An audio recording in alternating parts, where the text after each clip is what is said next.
Good evening. It is my great pleasure to welcome each of you online and here at Wolf Institute, the new home of the Margaret Beaufort Institute, and a very special welcome to our distinguished speaker, Professor Phyllis Zagano. My name is Anna Abram. I'm the principal of the Margaret Beaufort Institute, and my role today, apart from welcoming you, is to say a few words about the Institute, especially for those who are encountering us for the first time. And a little bit about this lecture. The Margaret Beaufort Institute, founded in 1993, is an academic community shaped by Catholic ethos and grounded in the vision of the Second Vatican Council, with its emphasis on the importance of formation in the Catholic faith, commitment to the common good, and openness to dialogue with the world. In this spirit, the Institute is whole church, embracing the entire breadth of Catholic theological tradition, working with people and institutions from all backgrounds through dialogue and deep listening, prioritizing women, women's experience, potential and gifts. We are a member of the Cambridge Theological Federation, through which we are associated with the University of Cambridge and Anglia Ruskin University. The Federation is a body of 12 institutions representing different Christian denominations and one interfaith institute, Wolf Institute, where we are here now. We are also home to Religious Life Institute, directed by Dr. Gemma Simmons, and Center for Ecclesial Ethics, directed by Liam Hayes. Amongst the Institute's public events, the Mary Ward Lecture is the most significant. It was inaugurated in 1997 and was named after one of the most inspiring and courageous women. Mary Ward was a 16th century Catholic nun whose activities led to the founding of the Congregation of Jesus and the Institute of the Blessed Virgin Mary. Her legacy, which is to advance the intellectual, moral, and spiritual education of women, informs much of our work here at the Institute.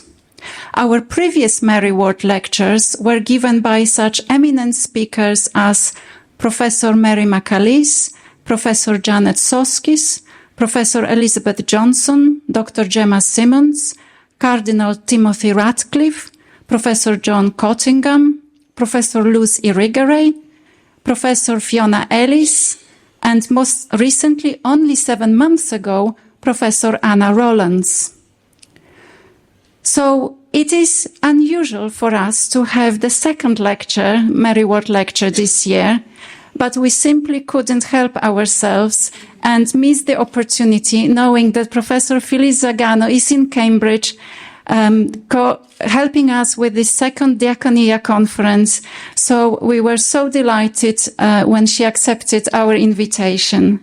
And we are very grateful to you, Phyllis, for being here and talking to us today and on the topic of the Synod, the Diaconate, and women. And now I'm going to hand over to Dr. Dominic White, our Acting Director of Research, who will introduce our speaker. So over to you, Dominic. Thank you very much. Thank you very much, Anna. So really, I feel I don't need to introduce Phyllis because she's such a good friend and indeed such a well-known theologian. But for those of you who haven't met Phyllis before, Professor Phyllis Zagano is Senior Research Associate in Residence at Hofstra University in New York. She's lectured throughout the United States, Canada, Europe, and Australia. Her many awards include the 2014 Isaac Hecker Award for Social Justice from the Paulist Center community in Boston. Her groundbreaking work on women in diaconate led to her appointment in 2016 to the Pontifical Commission for the Study of the Diaconate of Women. Her most recent books are Women Religious, Women Deacons, Paulist Press 2022, and just church, Catholic social teaching, synodality, and women. And may I say on a personal note, it is delightful to work with a theologian like Phyllis, because Phyllis can disagree with you constructively. And just this morning, I just learned so much from your response to my paper, which now means that along with Gemma's response, I'm going to rewrite it. But that, otherwise, how will we make progress? And people like Phyllis are helping us to make progress in unity in a church, not in a divided world of silos, not in a world of social media attacks. That's a very secular model. What you're offering us is a very Christian, a very Christ-like model of a united church where everybody is exercising their charism. So thank you, Phyllis. We look forward very much to hearing what you have to say to us tonight. Thank you. Thank you, Sir Daniel. Thank you. Sorry, I have a speech somewhere. Well, thank you. You know, it is a delight, really, to be here back again at the Margaret Beaufort Institute, again in November, again to speak about women deacons. Yes, I know. How long, oh Lord, how long? We know that Pope Francis told an American television reporter just last spring that a little girl growing up Catholic today would never be able to be ordained a deacon and be part of the clergy. When asked directly if a woman could be ordained a deacon, he answered, no. If it is a deacon with holy orders, no. But women have always had, I would say, the function of deaconess without being deacons, right? Women are of great service as women, not as ministers in this regard within the holy orders. Well, with all due respect, Pope Francis is wrong. And I think the Synod on Synodality knew that. They passed a final report that directly called for further study, and he approved it. And now that request for further study is part of the ordinary magisterium. To be clear, women were ordained as deacons or deaconesses, depending on the language, in many places, at many times in the history of the Church, East and West. There is the history. There is the anthropology. There is the theology. And so I repeat, the Pope is wrong. Just a few days ago, Cardinal Walter Kasper, who served for 19 years as president of the Pontifical Council for Promoting Christian Unity, told the German publication Communio that the ordination of women as deacons is theologically possible and pastorally sensible.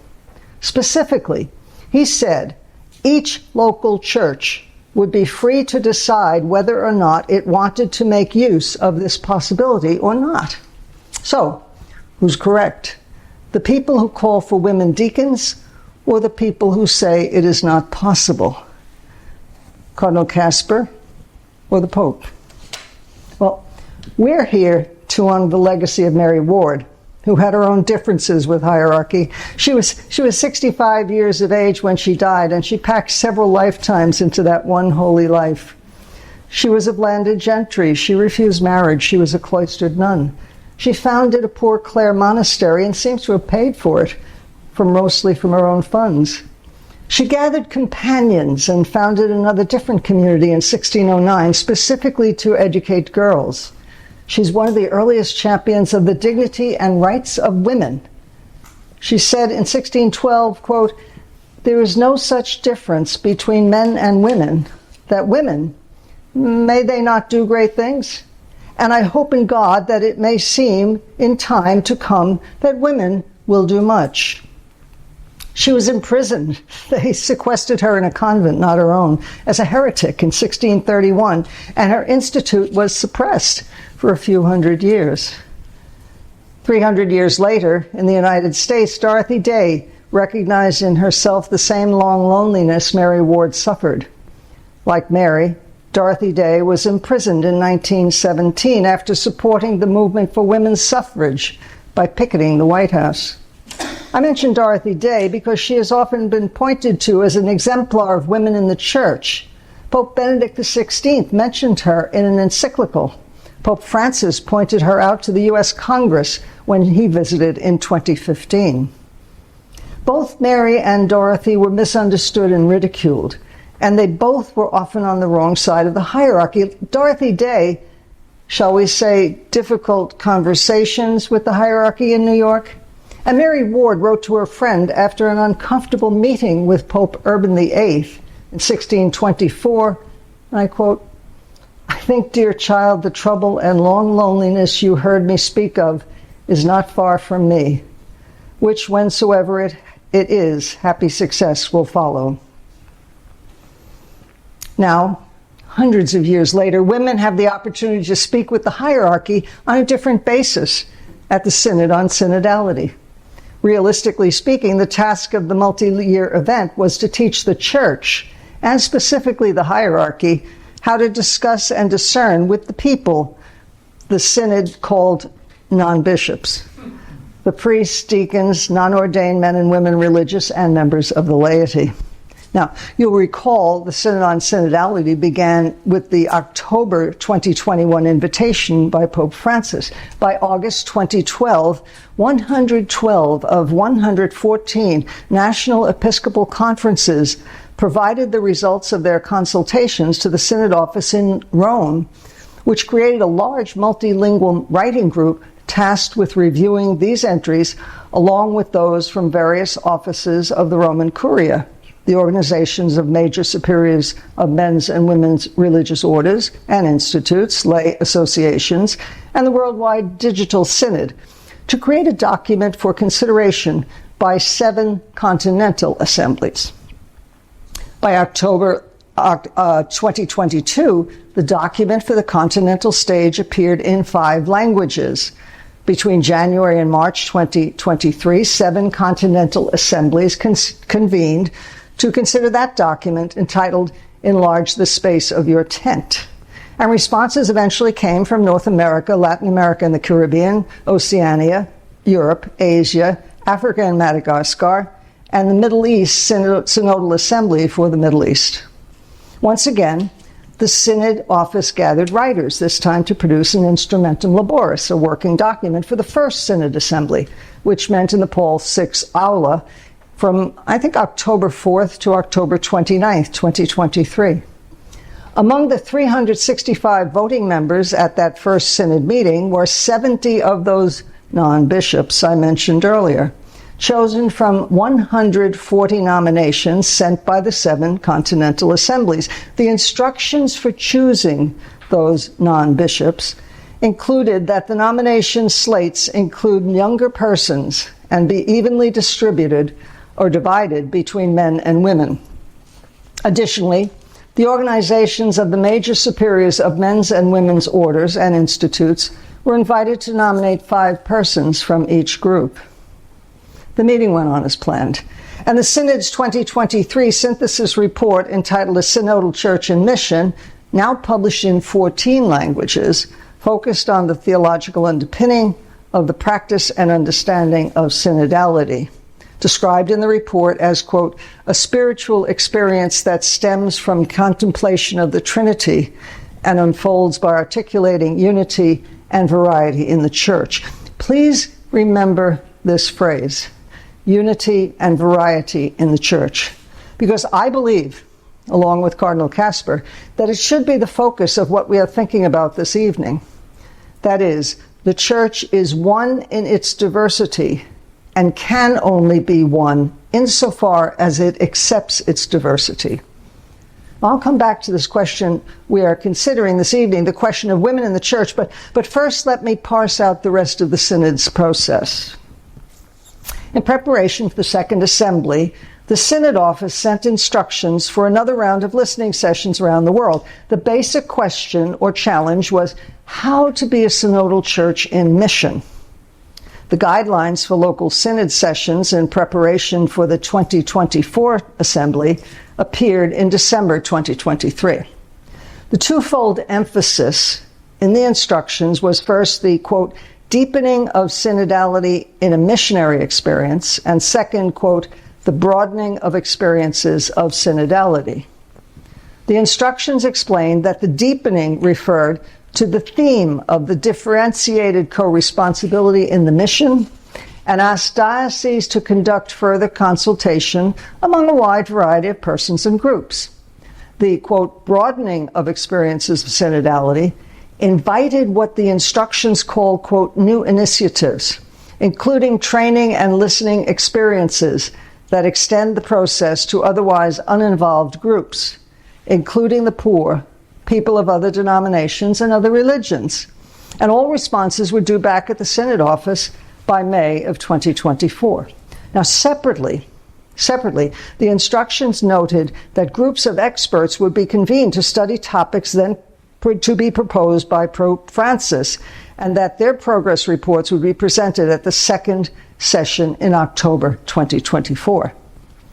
Now, some meetings took place at the parish level, some only at the diocesan level, and the collated results went to the National Episcopal Conferences, which then sent the materials to the continental conveners who forwarded their reports to Rome. Again, the materials from the continental stage form the basis of the Instrumentum Laboris for the Second Assembly. The point of the second session of the Synod was to deepen and expand the task and promise of the Synod, not to decide on what the media called hot-button issues, those related to homosexuality, polygamy, married priests, and our topic today, women in ministry, specifically women deacons. Because the Pope has chosen not to write an apostolic exhortation and respond to the Synod's final document, as I said earlier, it stands as magisterial teaching. Now, that final document of that October 2 to 27, 2024 second session of the 16th Ordinary General Assembly of the Synod of Bishops is entitled For a Synodal Church, Communion, Participation, Mission. It is more about a conversion to a new way of understanding church as a church in mission. What has been missed by general media is the reflection on the central theme of the Synod on how to best be a church in mission.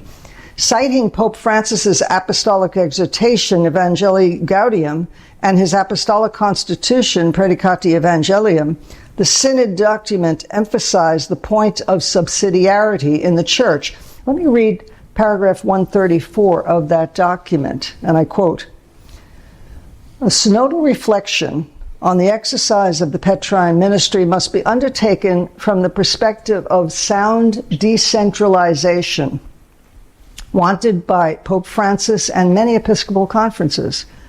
According to the Apostolic Constitution, Predicati Evangelium, this decentralization means, quote, to leave to the competence of bishops the authority to resolve in exercise of their proper tasks as teachers and pastors those issues with which they are familiar and that do not affect the Church's unity of doctrine, discipline, and communion, always acting with that spirit of co-responsibility, which is the fruit and expression of the specific mysterium communionis that is the Church."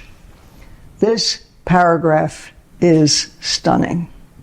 It specifically leaves to the competence of bishops, and here we can understand the document to speak both to national episcopal conferences and to individual diocesan bishops and other ordinaries, decisions that are on matters of praxis and not of doctrine. For example, if a national or other episcopal conference wishes to extend the practice of ordaining married men to the priesthood, it appears it could do so, for only law regulates the common practice of celibate priests in the Latin Rite. We could assume such a step would not be taken without the consultation with Rome and an appearance, if not in fact, receiving permission to do so. But the possibility rests in the fact that the celibate secular priesthood is a practice, not an essential doctrine of the Church. That's just one example. It does not affect the ministry of women, since the priesthood is not the diaconate. See, the diaconate as permanent vocation played an important role in synodal discussions throughout the process, and it is mentioned multiple times in the Synod's final report. Without parsing the entire trajectory of the discussion throughout the years of the Synod, let's look again at the final report.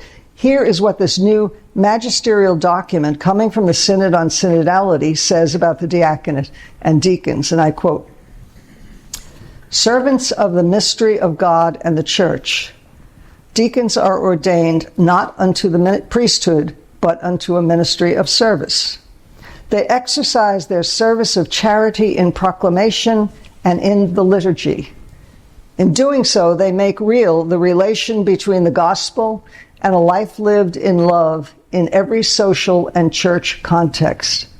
They also promote within the whole church both a consciousness of service and a particular style of service towards all, especially the poorest. As the tradition demonstrates, the functions of deacons are many, above all the liturgy and pastoral practice. Deacons respond to the specific needs of each local church, particularly reawakening and sustaining everyone's attention to the poorest in a church, which is synodal, missionary, and merciful." And I continue. Many Christians continue to be uninformed of the ministry of deacon, in part because although it was restored by Vatican II in the Latin Church as a distinct and permanent order, it has not been welcomed in every part of the world. The teaching of the Council needs to be more deeply explored, particularly in the light of the lived experience of the diaconate. This teaching and experience already offer good reasons to local churches not to delay in promoting the permanent diaconate more generously, recognizing in this ministry a valuable resource in the growth of a servant church, following the example of the Lord Jesus, who made himself the servant of all. This deeper understanding could also help to better comprehend the meaning of the diaconal ordination of those who will become priests.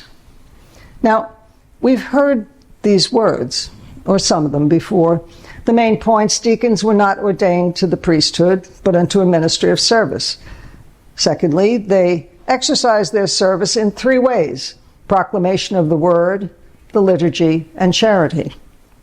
They have many ways of service, specifically in the liturgy and in what the document calls pastoral practice, and they work in service to the local church. These 4 points are crucial to the understanding of the possibilities for the diaconate of men and of women, past, present, and future. Theirs is a ministry of service, not connected to the priesthood, but recognized symbolically in the liturgy and through their lived proclamation of the gospel in their service to the local church. What about this can a woman not do? But we get ahead of ourselves. The long and storied history of the diaconate includes women from the earliest mention in Scripture of St. Phoebe, who carried St. Paul's letter to the nation's community in, of all places, Rome. You know, when you think of it, it was a woman who helped explain Christianity to the Romans. We know that deacons, male and female, were ordained in the early church, and that the diaconate waned throughout the Middle Ages. Male deacons were increasingly relegated to ceremonial duties. Women deacons began to be found nearly exclusively in monasteries. Even so, ordained women deacons are known to exist within the diaconate as a permanent vocation up to and including part of the 12th century, East and West. The codification of the cursus honorum, the course of honor, restricted diaconal ordination to those men destined for priesthood, eventually effectively ending the diaconate as a permanent vocation for men and for women. A few deacons lived their diaconate for many years.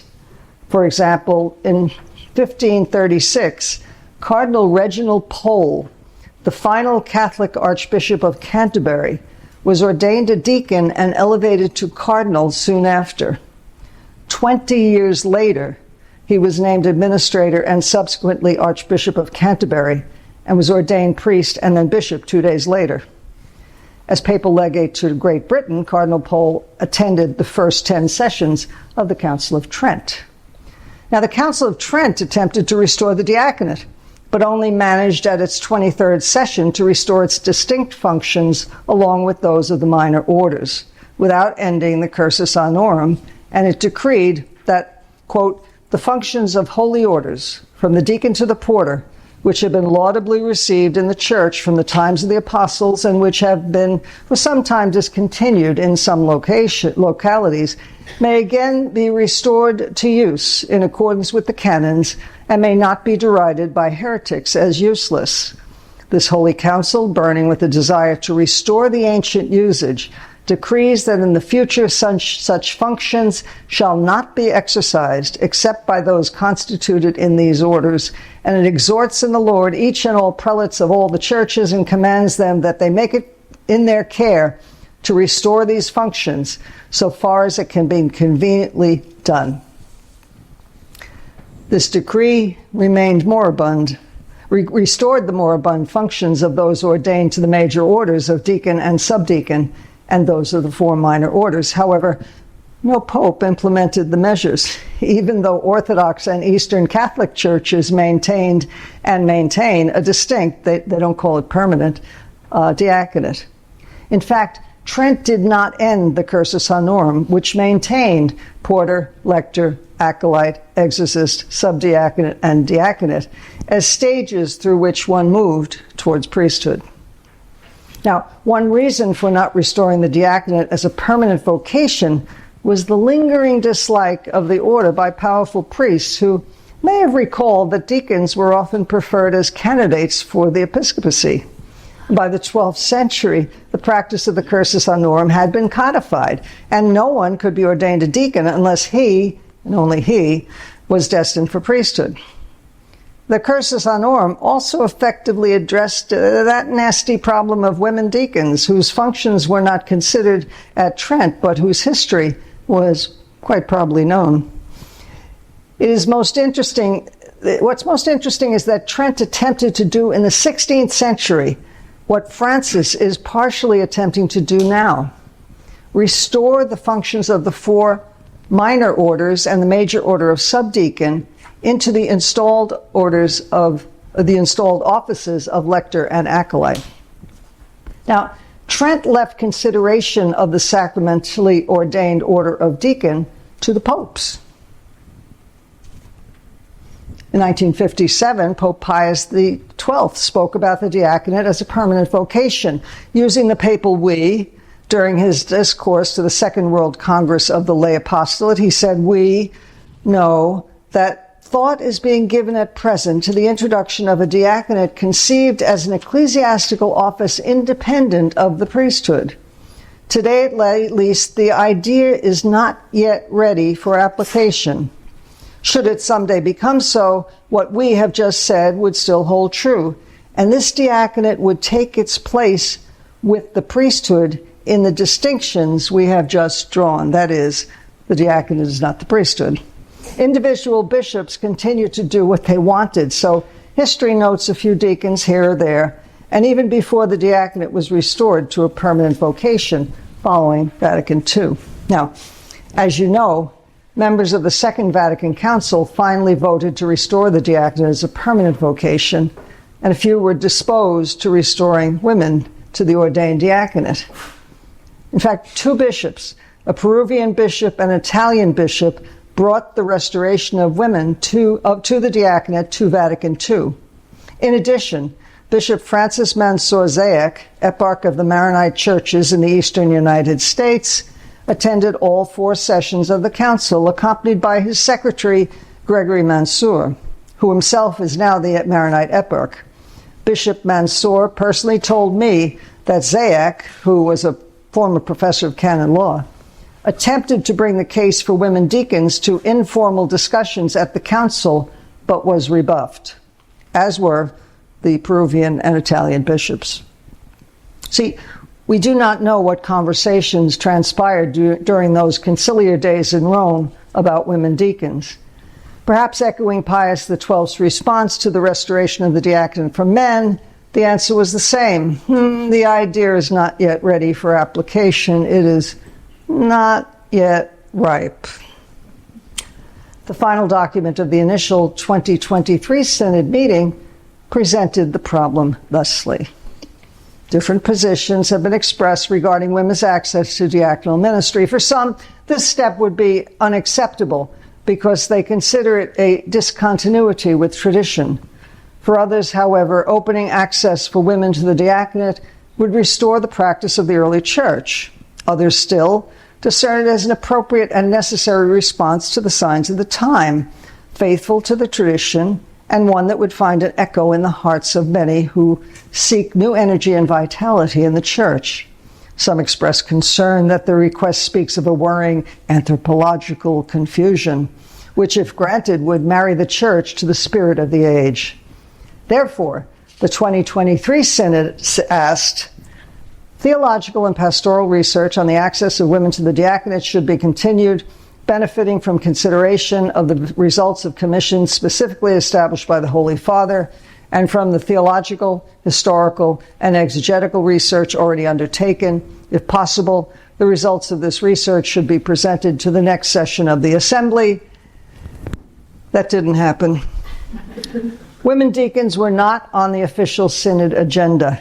In June 2024, the Synod office released the names of the members of 15 study groups, 5 on the processes of synodality, 10 on specific topics. The 10 topical study groups presented briefings on the first day of the 2024 Assembly. Their reports were 3-minute briefs on the works of the individuals whose identified photographs appeared simultaneously on screens at home and in the Paul VI Aula. The only outlier was the report of Study Group 5, titled, quote, Some Theological and Canonical Issues Around Specific Ministerial Forms, headed by Father Armando Matteo, the 54-year-old Italian undersecretary for the Dicastery of the Doctrine of the Faith. But Matteo did not present the report of Study Group 5. Rather, Cardinal Victor Fernandez, the Argentinian prefect of the Dicastery for the Doctrine of the Faith, presented it, at one point digressing from his published text. His published text states, based on the analysis conducted so far, the Dicastery judges that there is still no room for a positive decision by the magisterium regarding the access of women to the diaconate, understood as a degree of the sacrament of holy orders. But Cardinal Fernandez digressed, as I said, from his written text. This is what he said, quote, We know the pontiff's public position that he does not consider the issue mature. The opportunity for further study remains open, but in the Holy Father's mind, there are other issues that still need to be explored and resolved before rushing to talk about a possible diaconate for some women. Otherwise, the diaconate becomes a kind of a consolation prize for some women, and the more decisive question of women's participation in the church remains neglected. Fernandez went on to give his list of female exemplars of service who were not ordained. I have their names, but to be brief, they comprised 8 canonized saints, 1 popular saint, 3 whose canonization proceedings are ongoing, and the most influential female political figure in medieval Italy. Specifically, he named 4 Italians, 2 Germans, 1 Swede, 2 French, 1 Mexican, 1 Argentinian, and 2 Americans who happened to be converts. All lived after the essential demise of the diaconate as a full and active order in the Latin Church. They are certainly exemplary persons, but their diaconal work is not what those called to the diaconate today, men and women, are thinking about. For example, the first woman on the list, Matilda of Canossa, ruled over a significant portion of Italy during the second half of the 11th century. She supported papal, political, and military activities and is the first woman to be buried in St. Peter's Basilica. I have no idea what she has to do with women's ministry.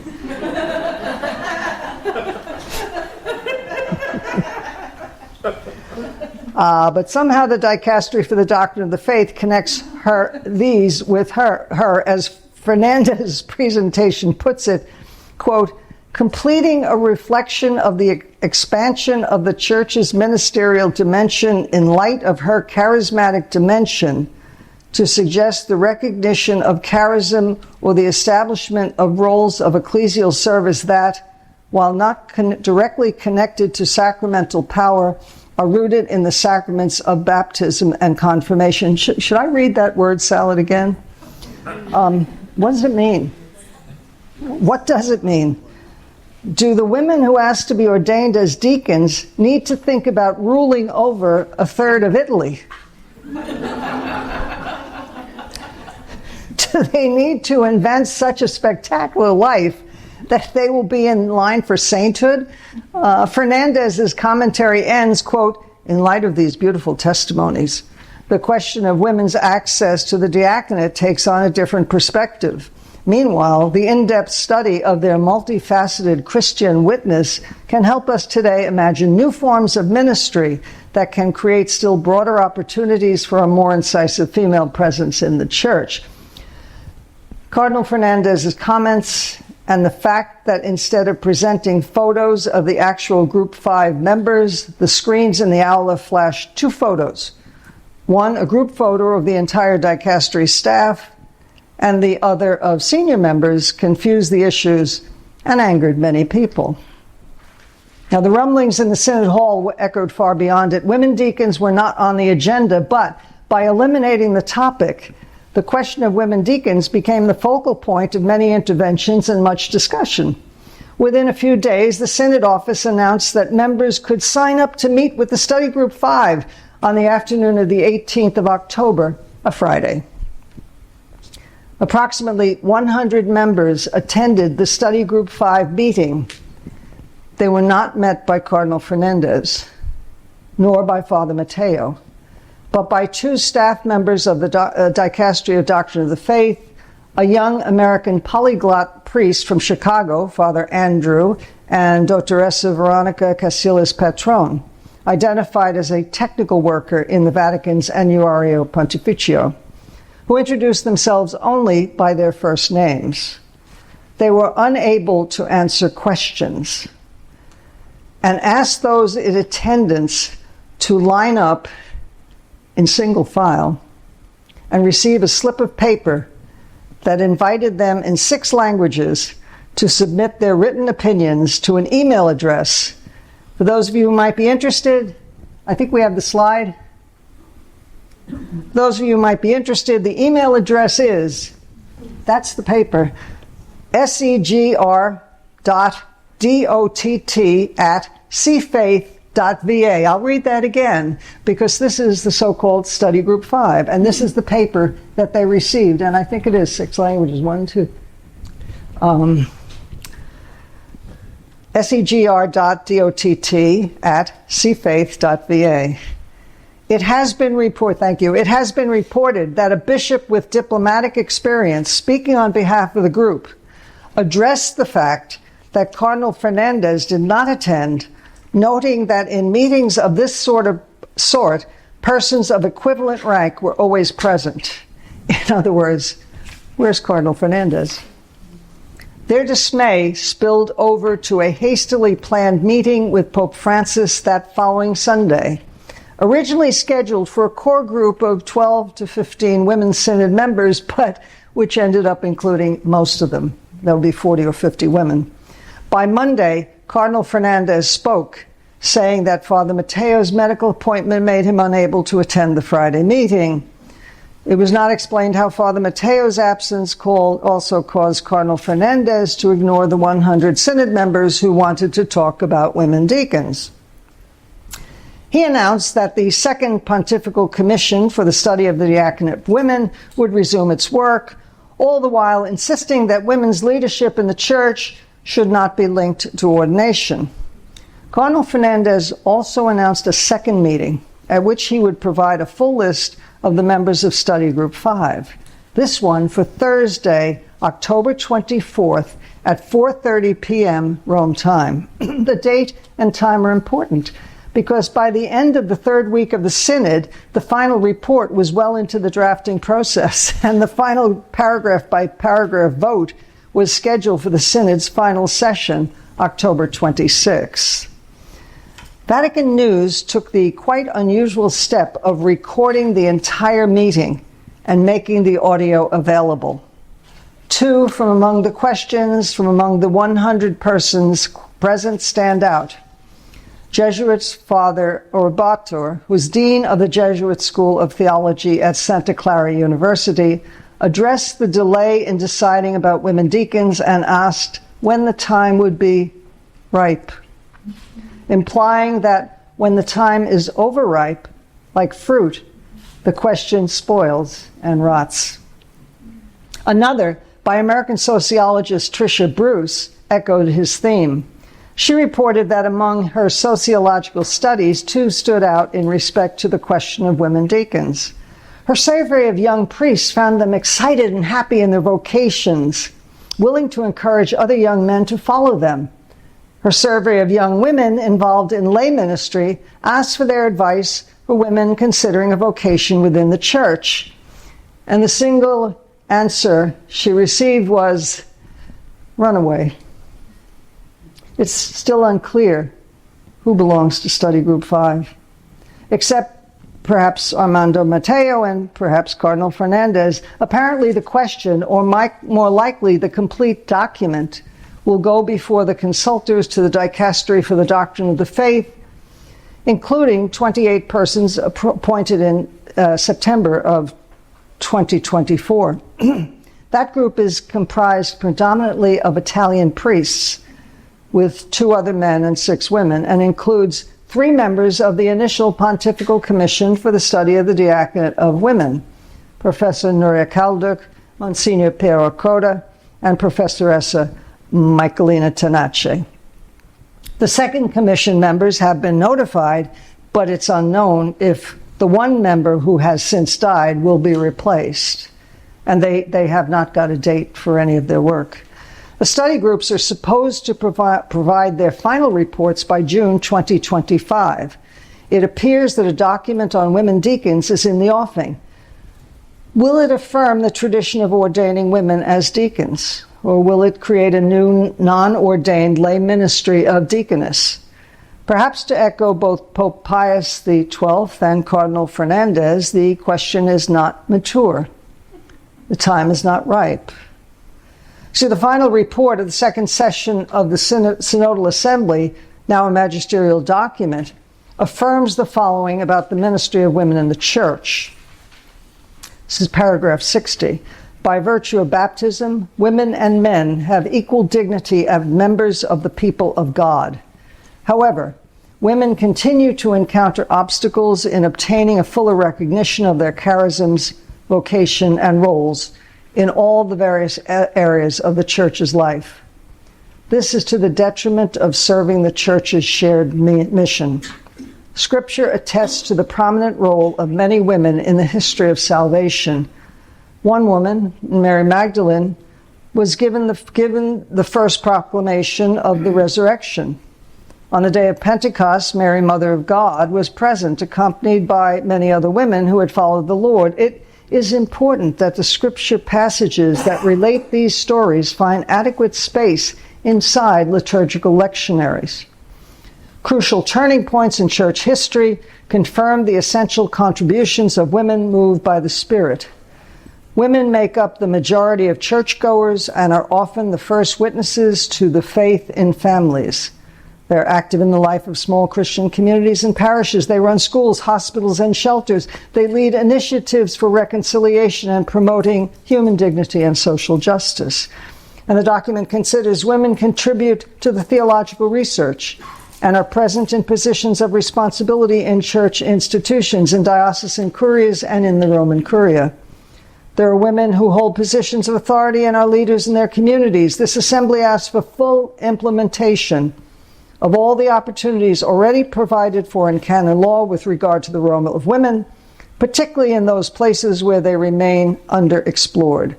There is no reason or impediment that should prevent women from carrying out leadership roles in the church.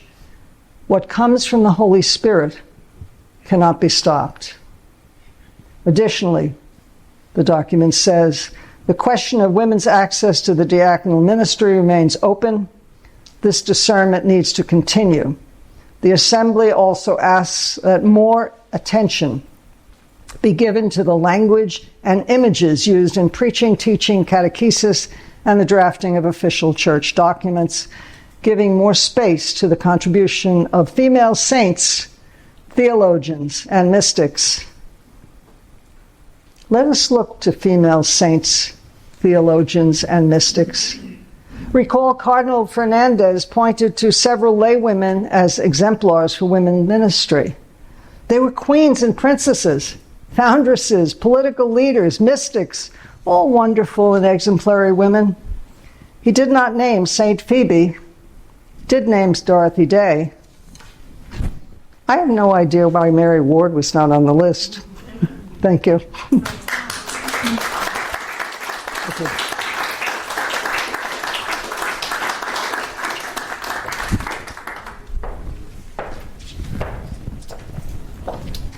Phyllis, thank you very much for that magnificent lecture, delivered with such grace, erudition, and humour.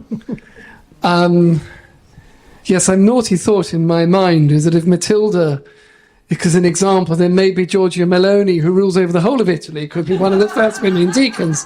Anyway, who knows? Thank you very much indeed. And I'm really sensing also your great love for the church and your fidelity, which I see echoed in so many women who are in ministry in the church, pastorally, as theologians, and with many of whom I have the privilege to work. And have taught me so much, supported me so much, who are not against men, who are not against priests, and are very much in favour. It's about being women and men together, being the full image and likeness of God. But I know there are many people who will want to respond, to maybe throw in a thought and discussion, to be part of this synodal conversation. So we're now opening the floor to questions and comments and discussion.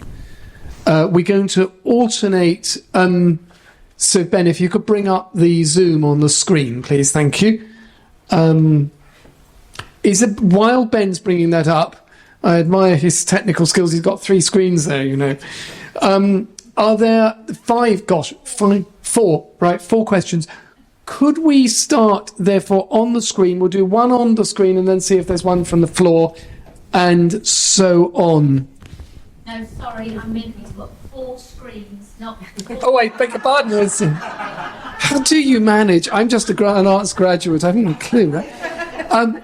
Are there any immediate questions or thoughts for Phyllis? Claire?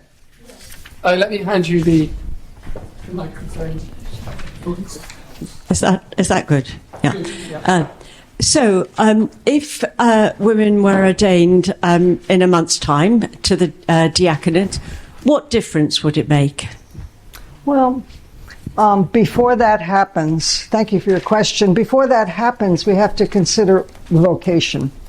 And the vocation, the call of the people, and the call of the bishop. The bishop would have to ascertain that there is the need for ordained women. In terms of what would the difference be, I sat in the Vatican and was told by a member of the Congregation for the Doctrine of the Faith at the time that women could not image Christ. And I said, I think that's heretical. So that would be the first thing. There are 2 arguments that are given against me typically. One is women cannot image Christ. That's given seriously. And the other is the unicity of order, that you can't ordain women as deacons because you can't ordain women as priests. However, since women were sacramentally ordained as deacons, and I have a truck in the back with the liturgies, then women can be ordained as priests. That becomes your argument, and then they get very upset. So I think that the difference would be to show the church and the world that women are made in the image and likeness of God, because the church has 1.4 billion members. Okay, 18% of the world's population. Which means, if my math is correct, there's 72% of the world's population that looks to the church to say, what does it say about women? So I will say that unless and until the Holy Father has a woman standing next to him, vested, proclaiming the gospel in St. Peter's. I will continue to blame the church for dowry burnings. I will continue to blame the church for FGM. I will continue to blame the church for wife beating. I will continue to blame the church for all the horrendous things that are done to and said about women, some of which have been done to and said about women since the Middle Ages. And I think the church is missing a good opportunity to restore its own tradition and practice. So I think the difference would be in our own church, certainly people would be ministering trained, ordained, and given faculties by their bishops, but that the world at large would see that the church is supporting what it says about the equality of all persons. That's really my argument.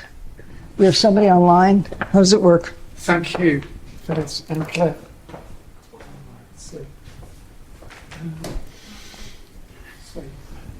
Could we? Yeah, they come. Thank you. Thank you very much. So first one. Right, Jane Lavery. Sorry, Jane Lavery. Jane, would you like to speak your question, please? Or I can read it out as you prefer. No, that's okay. Thank you very much. It's not.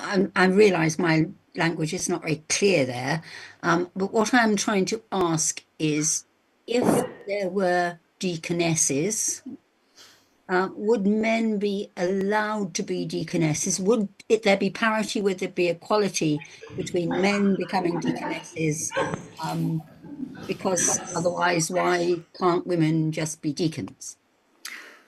Well, the word deaconess is a late starter in the history of the diaconate, and it really is just an accretion of language, and like a stewardess or professoressa, it's the feminization of the job title. But that doesn't happen today. Phoebe, if I may, Phoebe was called deacon with a feminine article. So, having said that, deaconess is the preferred term in the Orthodox Church, in Greek Orthodoxy. That is an ordained woman deacon. When my books are translated, lately it's femme diacre, diacona, not diaconessa. So I can't say more than that. It's simply a linguistic situation. But some people do use deaconess to mean the wife of a deacon in history, or kind of a non-ordained instituted order. And I would prefer, if we're going to talk about a non-ordained instituted order of service, we already have the non-ordained instituted order of catechists, to which men and women can be members. And I'm sure in certain languages, some are catechists male and some are catechists with a female name. I don't know. Okay, thank you very much. Somebody here? Thank you, Jane. Anybody else from the floor? Or have we got another question online? Vincent. Vincent, thank you, Adele.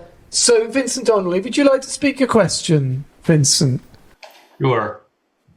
Let me find my question. Isn't the real roadblock just simply clericalism, plain and simple? In other words, the Holy Father keeps on saying it's not ripe yet.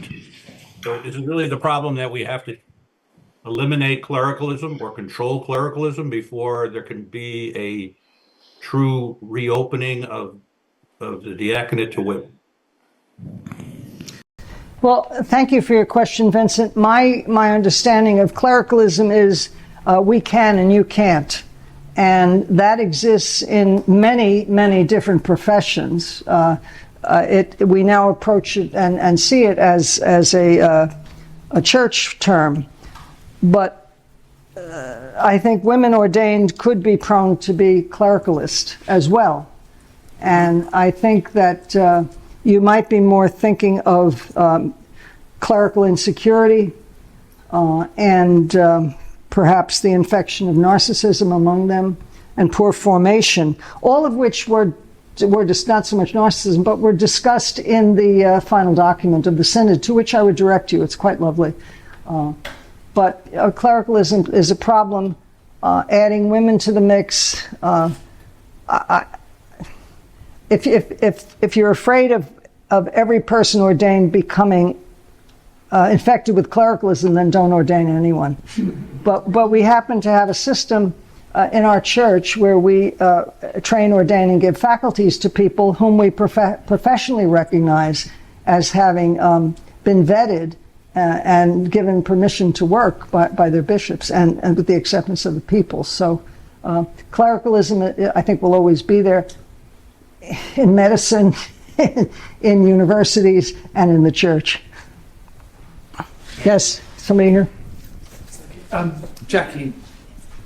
Just a comment. A long time ago, when I had a vocational call to be a deacon, I looked on the website for East Anglia, and I got terribly excited when I saw these happy female smiling faces on the Diaconate website. And my heart sort of soared for a minute, and then I realised they were the wives of deacons smiling. I was never, ever so deflated and disappointed. Thank you, Jackie. Maybe they were happy to get him out of the house.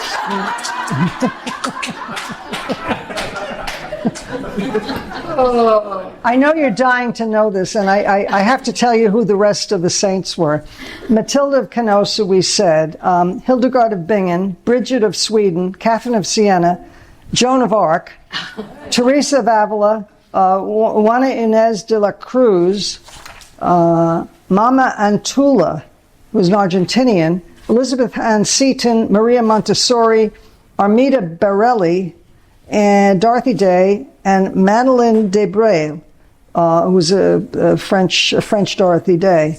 So these are the women, all post diaconate, male and female, who are supposed to be the exemplars for women's ministry in the church.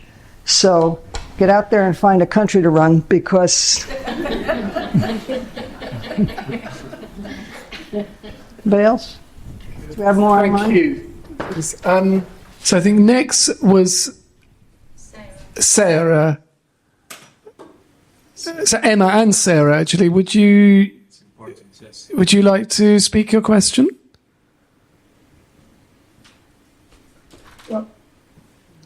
So Sarah's still there, as in Sarah's iPhone. In the middle. Yeah. Well, I can answer it. Okay. So everybody can see it anyway. Do you want me to read it out? We can all see it. I'm not right in understanding that Pope Francis, if I'm right in understanding that Pope Francis is advocating for sound decentralization, allowing bishops the authority to resolve problems of practice, not doctrine, which includes diaconia. Why do none of the bishops choose to embrace female deacons? Thanks, Emma and Sarah. Okay, that's not true. There are many, many bishops who have spoken on behalf of women in the diaconate, in the ordained diaconate, particularly Basing, the president of the German Bishops' Conference, a couple of bishops in Brazil, others in South America. The interesting thing, if you follow the undercurrents, the Holy Father, at the end of the Amazon Synod in 2019, said about married priests, if you want them, ask for it. After that, with the presidency of the now late Cardinal Humas, CEAMA was formed, CEAMA. I cannot say the name of the organization in Spanish, but it is an Episcopal grouping that is affirmed as real by the Vatican for all of South America and I believe Central America. That group, CEAMA, the vice president of which is Sister Laura Vecuna, met with the Holy Father the Monday before the Synod opened, met with the Holy Father, I think 5 of their members and 3 people from an organization in the United States called Discerning Deacons, to speak about the needs of the church in Central South America, but also about the diaconate. So there are bishops and there are bishops' conferences that are actively discussing this question. But as somebody said, or I said somewhere, not all countries, not all Episcopal conferences even have accepted the diaconate as a ministry now. So that's why the unity and diversity is so important. You may not need women deacons. You may not need deacons at all I think he left anyway, but you may not need women deacons in the United Kingdom. They may not need women deacons in other parts of the world. They feel that they do need them in Central and South America. They feel that they do need them in Australia. I think it's 2.5 years ago, the Australian Synod said if the concept of the returning women to the diaconate is approved as an ordained ministry, we, the Church of Australia, will work to implement that. So it's unity and diversity. Everybody doesn't have the same need. And every bishop doesn't have the same interest. In the United States, there is one of 194 dioceses that has no deacons. It's Lincoln, Nebraska. In Ireland, it was only 10 years ago that they began to bring on the diaconate. And in Ireland, I can tell you, I can't think of the name of the diocese. It's not Cashel and Emily, but the Archbishop of Cashel and Emily, when he was in the other diocese, his earlier diocese, wanted to bring the male diaconate into the diocese, and his proposal lasted 2 weeks. Because the women of the diocese says, wait a minute, we're doing all this diaconal work. You are not going to create a group on top of us. And other bishops in Ireland at the time, I had 2 Fulbrights to Ireland, other bishops in Ireland at the time said, we don't want to have male deacons unless we can have female deacons. And some bishops said, we don't want deacons at all. So you pay your money, it takes your choice. There's another question here. I think just to say, Phyllis, you've also made a very important point there about how we proceed as church, because, somebody said to me the other day, well, look, this is just a very European issue. This isn't relevant to other people. What about poverty? I was thinking today somebody could say, well, we had 2 Maronite theologians this afternoon who spoke by Zoom from Beirut during a bombing raid. We could say, oh, but for you it's all about peace and, and political strife. It's not relevant to you. No, it is. But it is hearing the different needs of the church and not just one size fits all. And maybe that's our journey, actually. It's into diversity. Well, let me just follow on that for a second. Bishop Anthony Randazzo from Australia spoke about women in the diaconate and said, oh, it's just some select groups, those Europeans and Americans. And we really need to pay attention to the needs of the poor and other things that people can do. And that really propelled a lot more discussion in the Synod on the positive side about women deacons. So, thank you. So, Deacon Peter. Very nice to have a deacon speaking. Would you like to speak your question, Deacon Peter? If I can. Can you hear me okay? Yep, brilliantly. Thank you, first of all, anyway, before I say anything. I so much appreciate what you're doing and what you're saying, Phyllis. I think it's marvelous. And this is hardly original, this comment that I've made there, really. That the problem seems to me to be one of culture in our church, more so than doctrine, canon law, or theology. And I say it's not original because I first heard it voiced by Natalie Beckett at a press conference following on from the Synod on the 21st of October. And I just so think that's the problem that we face. It's one of our culture, a culture that doesn't recognize our need for femininity in ministry in its fullest and most valuable way. And it troubles me so much, really, that we are denying ourselves that. So it's a comment more than a question, really, I suppose. But thank you. Thank you, Deacon. I think that the problem of culture is bound up with the problem of anthropology, which psychology that Father Bernard spoke about earlier today. If you missed it, I guess you can catch it online. But different cultures will accept different things, and that's why unity and diversity is so important. But yes, it is a cultural non-acceptance in too many quarters that women have, shall we say, half a brain in their heads. I think that to eliminate that, I have a recollection of sitting in Rome. For some reason, I was there for a long time, and so was a particular English-speaking cardinal. And we ended up having a total of 15 meals together in the Casa Santa Marta, basically by ourselves. And he said to me, you know, Phyllis, 20 years ago, this would never happen. You know, the two of us just chatting and having lunch, dinner, to the point where we would tell each other if we would be there at dinner. And they said, no, 10 years ago, this wouldn't happen. And he said, this is a big cultural shift in the Vatican. I've never seen the Holy Father, and I spent about 5 months over a period of 2 years living in Casa Santa Marta. I've never seen the Holy Father have a meal with a woman.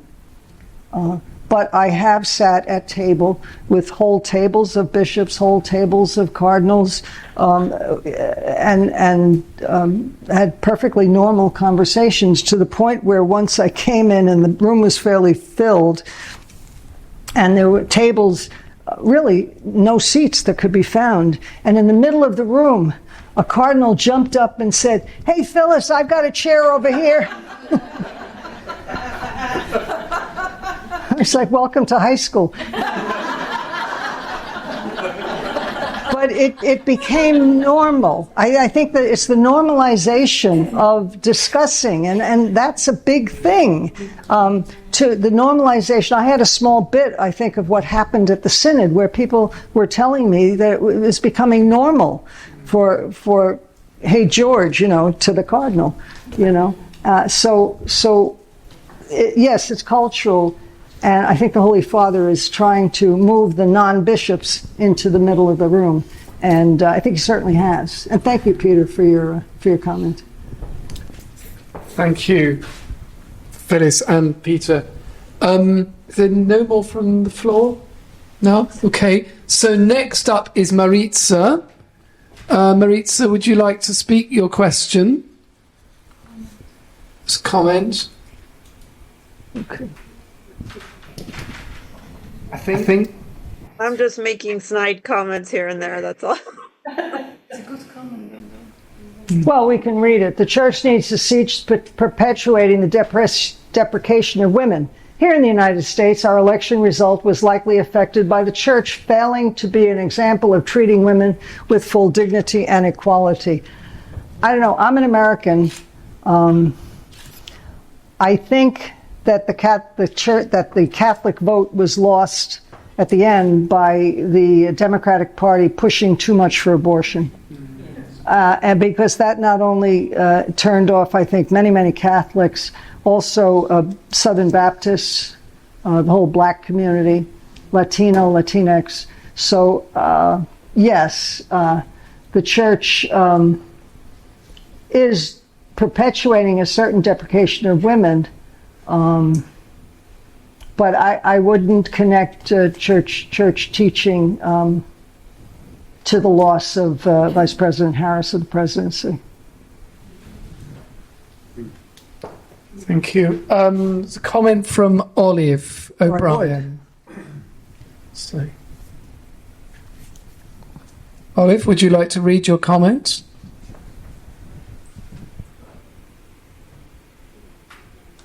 I think Olive O'Brien. I think you might be muted.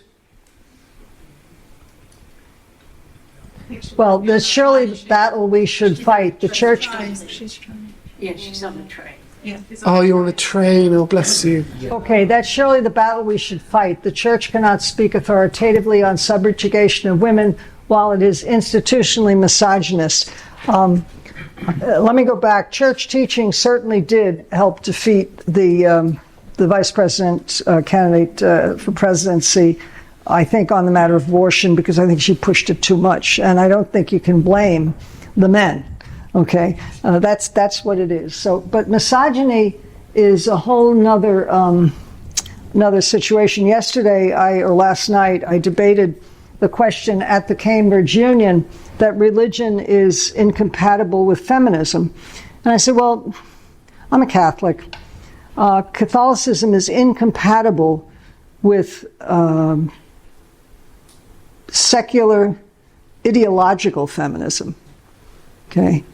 But I don't think that the church is so hard on, as a church, on the matter of women. I think individual clerics are. And so I wouldn't say that the church is misogynistic. I would just say we see a lot about it. We see a lot of it. You know, and that's too bad. Yes, somebody's waving at me out there, no? Okay. Somebody on the floor here? No, okay, we'll keep, there's a lot coming in. So, Sue, would you like to speak your question, Sue? I think she's not. Are you unmuted, Sue? Where are you? Okay, do you want to read? You said, that would be me. What comes from the Holy Spirit cannot be stopped. How does the Holy Spirit hitch a ride on a moving vehicle rather than one that appears it has failed? What does that mean? It's a test your car has to take after it's 3 years old. It's to make sure your car is roadworthy. A failed inspection. Yeah. Well, I didn't say that. Actually, the Synod said that. What the church cannot stop. And I say this, look, I'm not the Holy Spirit. I'm certainly not the Pope. But if this is something that the church needs, it will not be denied. And if the Holy Spirit is speaking through the people in the Synod, the people of God, if the church is speaking through you and through me, that's a train that's not going to be stopped. Now, to argue that the church has already failed its inspection and isn't going anyplace, I think is possible in certain parishes, in certain dioceses. But, you know, we can't expect everybody to be moving at the same pace. In naval services, they say, steer your own course, but stay within the fleet.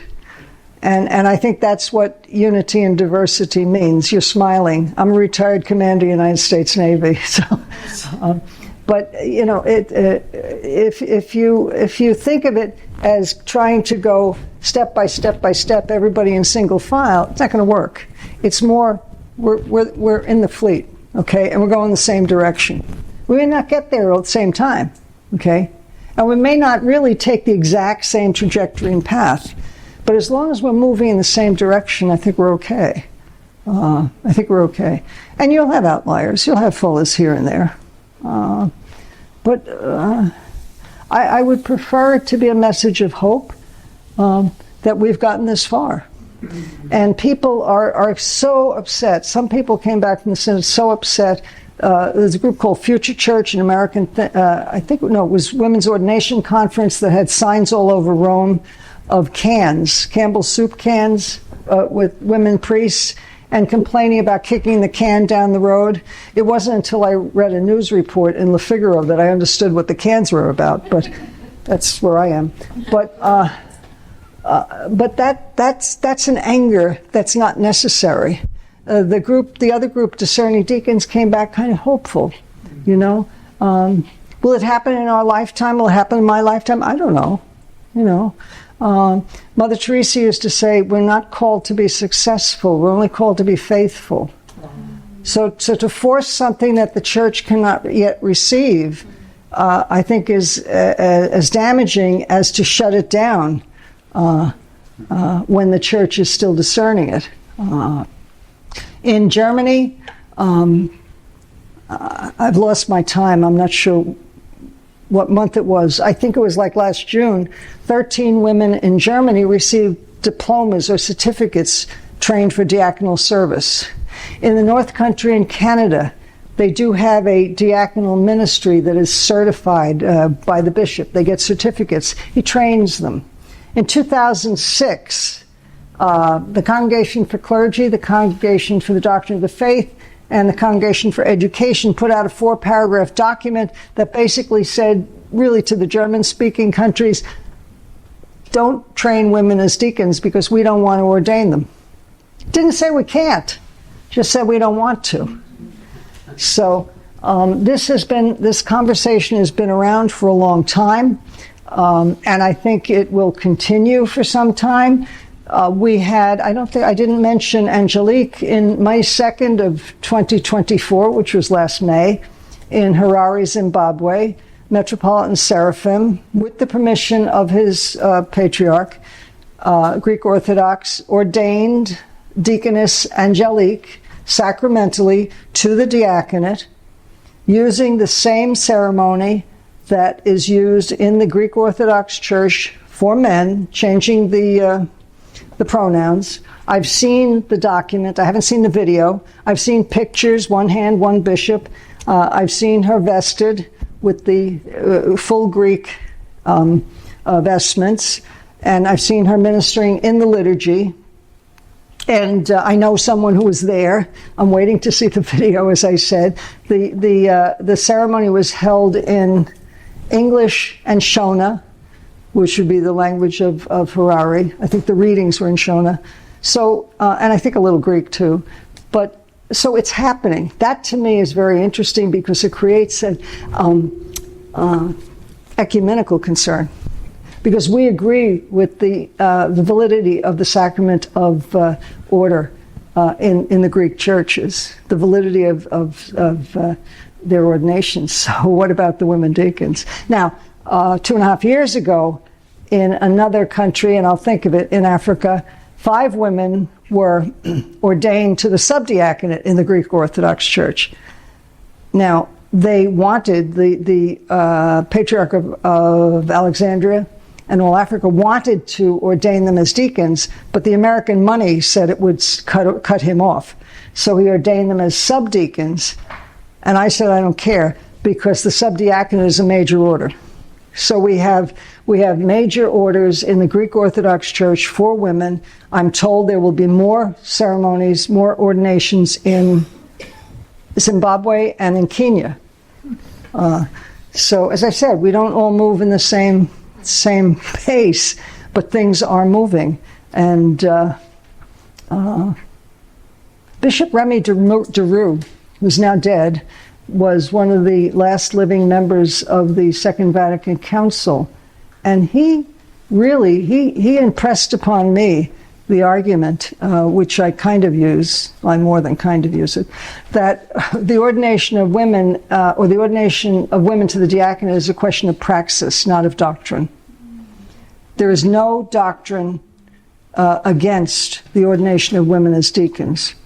And people, oh, no, Dr. Zagano, Canon 1024, only a baptized male is validly ordained. Well, you know what? Canon 1024 was really codified after the Cursus Honorum. So the ordination in Canon 1024 is really for someone who will be on the road to priesthood. It has nothing, it really, so I recommend only a baptized male is validly ordained deacon or bishop or priest, and that's fine, we're good. There is no, I'm telling you, the canon is a law, it's not the doctrine, okay? But there is no doctrine against the ordination of women as deacons. Cardinal McElroy has said that in writing. He's an American cardinal from San Diego, and others are recognizing it. So, you know, I think the important thing is not, and I made a mistake in this text here. The Pope was asked, would it happen? Not could it happen. He's never said it cannot happen. He only said it wasn't going to happen. So I think that's, well, he'll be, I think, 88 or 89 in December. So thank you. Do you think we've got time for a few more questions, or do we? It's 10 to 7 now. Good, thank you. I wonder, Brother Giovanni, marvellous, in my community in Oxford, one of our student brothers. Giovanni, are you, I'm wondering if that answers your question, what Phyllis has just said, or if you'd like to speak to that. I think he might have gone to Vespers. Is he going to speak? Giovanni, are you there? Yeah, well, quickly, he asks if the arguments in favor of women's ordination as deacons also apply to their possible ordination as priests. I ask this because you said many people are against women deacons because they think it could open women presbyters to the future. Well, yeah, I mean, that's an argument. It's the camel's nose under the tent. But the fact of the matter is, that's the argument of the unicity of order. And that argument really goes against itself because, as I said earlier, women deacons were ordained sacramentally as deacons. It's kind of a tautology in a way, but they were ordained as deacons. So if you say you can't be ordained a deacon because you can't be ordained a priest, and I know people have been ordained as deacons, then you're saying women can be ordained as priests. So I would say don't go there. You know? I think, if I'm right, what remains is very interesting comments rather than questions now. Okay. So are there any more questions from the floor? I think everybody wants to eat. I think people might be, and of course, It is only a comment. sorry. It is only a comment, but I remember from my days teaching sacramental theology that one, and this is a wildly broad statement, sacraments recognise things that are already happening. So it's got to come. And the other thing is that when I was teaching reconciliation, there was a time when to go into a confessional with a priest to confess your sins integrally was forbidden by the church. And look at us now. Thank you. So things change. Thank you for that reminder. As Phyllis said very practically, it must be your Italian heritage, Phyllis. You're the Italians always know how to feed people. So we are coming up to supper now. So I'd like to say thank you both for your magnificent lecture and also for the discussion which it enabled, which I'm sure will continue over dinner and indeed over the weeks and months to come. We are hoping to put the proceedings of both conferences into a book. Not immediately, but as soon as we can. And so thank you very much indeed, Phyllis. Absolutely magnificent. And I'd like to hand over to our principal, Dr. Anna Abram, to say the final word. Thank you. Thank you.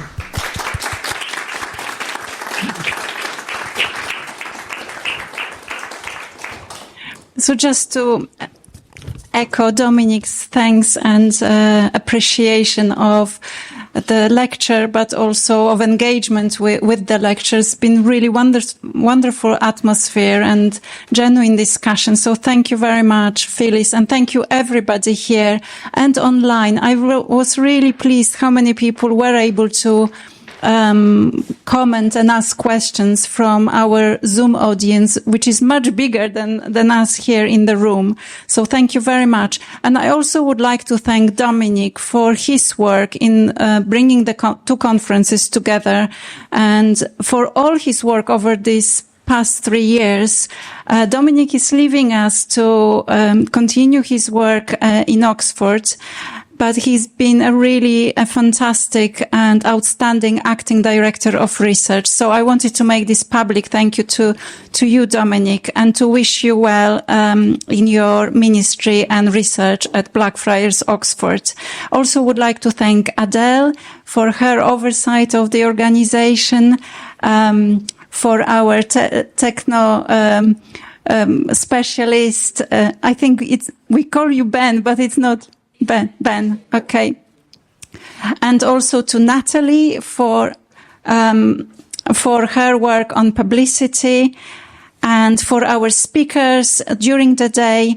And I want to highlight one particular person and thank her for her work, and that's Dr. Gemma Simmons. Gemma brought Phyllis to us. Without Gemma, we would have not had these amazing exchanges. But also, Gemma has been apart from being a celebrity, she's been a fantastic promoter of all our events and of the role of women in the Catholic Church and of our institute.